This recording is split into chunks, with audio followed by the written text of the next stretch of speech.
పరిస్థితి కోయిట్లో నిజంగానే ఇంట్లో డ్రైవర్గా కానీ హౌస్ బాయ్ కానీ చాలా బెస్ట్.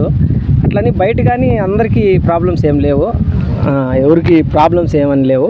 బయట కూడా చాలా వరకు బతాకాలు అన్నీ ఉండి బాగా చాలా క్లియర్గా చేసుకుంటున్నారు పనులు. అన్నిటికంటే బెస్ట్ మాత్రం ఇంట్లోనే. మా వరకు మేము డ్రైవర్లో ఇద్దరము, ఇంట్లో మాత్రం మేము బాగా ఇప్పటికి 5 ఏళ్ళ నుంచి చేస్తున్నాను నేను. మంచి ఇల్లు, ఫ్యామిలీ కోయిట్ వాళ్ళు ఫ్యామిలీ మంచి ఫ్యామిలీ. బయట అంటే బతాకులు ఉన్నాయి, సూను విజాలు ఉండేవాళ్ళు వాళ్ళు కానీ బాగా చేసుకుంటారు. టైం టు టైము శాలరీలు ఇస్తారు, ఫుడ్ వరకు టెన్షన్ ఉండదు. డ్యూటీలు అంటే టైం టు టైం డ్యూటీ ఉంటుంది. అది అందువల్ల మాకు బాగా బెస్ట్గా ఉంది, చాలా సేఫ్. అదే బయట ఉంటే కష్టాలు పడుతున్నారు. సంతోషంగా చేసేవాళ్ళు సూన్లో అన్ని బతాకులు అన్నీ ఉన్నవాళ్ళు వాళ్ళు కానీ చాలా జాగ్రత్తగా కోయిట్ ఇళ్ళ కంటే ఇంకా బెస్ట్గా చేసుకుంటున్నారు. బయట అంటే ఎక్కువ డబ్బులు వస్తాయి కదా, బయట డబ్బులు వస్తాయి, ఖర్చులు కానీ ఖర్చులు అలాగే భోజనాలు అన్నిటికీ ప్రాబ్లమ్స్ ఉన్నాయి. నా ఉద్దేశం వరకైతే కోయిట్ ఇంట్లో చాలా బెస్ట్గా ఉంది బ్రదర్. అంటే బయట చేసుకునేదాన్ని బట్టి ప్రాబ్లమ్స్ ఉన్నాయి, దానికి తోడు బెనిఫిట్స్ ఉన్నాయి. అది సో ఇప్పుడు మీ బెస్ట్ ఆప్షన్ నా వరకు అయితే కోయిట్ ఇంట్లో బెస్ట్. ఎటువంటి టెన్షన్ లేదు, ఫుడ్కి కానీ బెడ్కి కానీ ప్రతి ఒక్కదానికి. నువ్వైతే హ్యాపీ? నేను చాలా హ్యాపీ, మా ఫ్రెండ్ కానీ హ్యాపీ. ఇద్దరం ఒకటి ఇంట్లో ఉన్నాం, ఇద్దరం డ్రైవర్లము. ఇద్దరం, నేను మామ డ్రైవర్ని, ఇద్దరు వచ్చి మా మేడం వాళ్ళ చెల్లెలు డ్రైవర్. మాది కడప నందలూరు, రాజంపేట దగ్గర నందలూరు. నా పేరు లోకేష్, రాజంపేట దగ్గర నందలూరు. నేను ఇంట్లో పనిచేస్తాను. 2 ఏళ్ళు అయిపోయింది నేను ఇంట్లో వచ్చేసి. ఇది 2 ఏళ్ళు పూర్తి అయిపోయి ఇది 3వ సంవత్సరము. నా వరకు ఏంటంటే కోయేట్ వాళ్ళు మంచోళ్ళు అయితే ఇంట్లో బెటరు, లేదు ఉంటే బయట చేసుకునే బెటరు. ఫ్యామిలీ అయితే మాత్రం 100% బయటే బెటర్. ఫ్యామిలీ వరకు వస్తే లేదు మనకు అంత అవసరం లేదు, మనం ఎందుకు అంత ఖర్చు పెట్టుకోవాలా అనుకుంటే కోయిట్ ఇంట్లో చేసుకున్నా మేలే.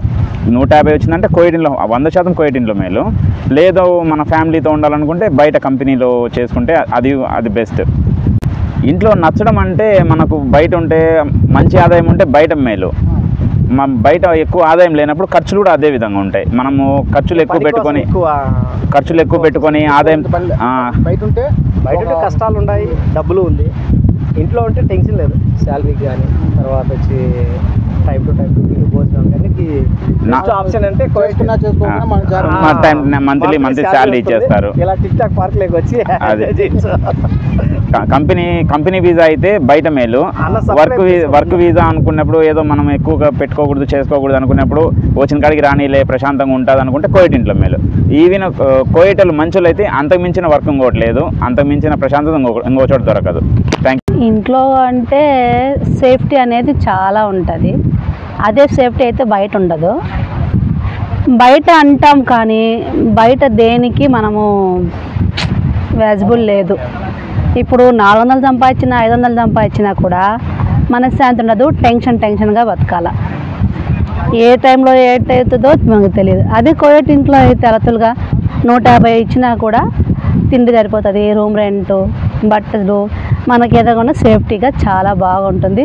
ఎవరన్నా ఫ్యూచర్లో వచ్చేవాళ్ళు కూడా కానీ బయట రాకుండా ఇంట్లోకి వస్తేనే చాలా మంచిది. నా సలహా అయితే ఇది.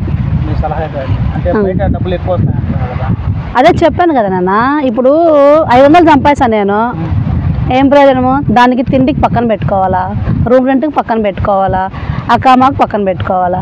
ఇప్పుడు 500 సంపాదించినా మనకు మిగిలే లాస్ట్కి వచ్చేది 200 ఎంత అనుకున్నా కూడా ఒక నెల 200 సంపాదిస్తాము, ఒక నెల 150 చంపిస్తాము. ఎట్టయితే ఈ నెల నాకు ఒక 10 దినార్ల పని కూడా లేదు, ఖాళీగా ఉండాను. ఏం ప్రయోజనము? నువ్వు నెలకు 500 సంపాదించి 3 నెలలు కూర్చునేది మేలా, నెలలో 150 తీసుకొని జీతము ఇంట్లో ఉండేది మేలా? నేనైతే చెప్పే సలహా అయితే ఇంట్లోనే బెస్ట్, చాలా బెస్ట్ అయినది.